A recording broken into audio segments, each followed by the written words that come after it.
Natumai hamjambo tena siku ya leo, siku nzuri ambaye tena Mungu ametupa nafasi ya kuweza kuwasiliana naye kupitia njia hii ya neno lake.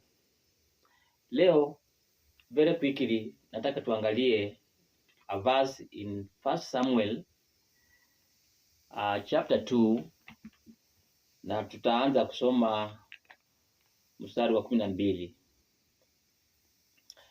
It says, basi hao wana wa Eli walikuwa watu wasiofaa kitu. Hawakujali Bwana wala haki ya makuhani ilivyokuwa kwa watu.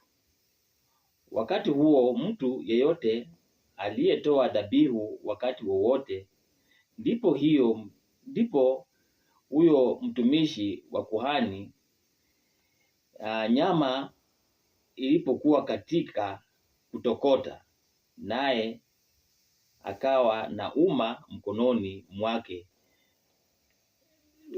This verse, wakati ninasoma neno hili, ninaona wasiwasi mwingi sana ikiniingia moyoni mwangu.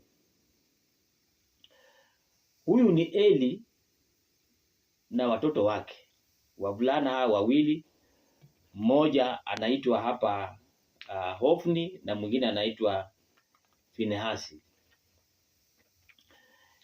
Eli akiwa mtumishi wa Mungu aliishi katika hekalu, na miaka yote hiyo tunajua story ya Eli, hata pamoja na Samueli alipoletwa katika hekalu hiyo na vile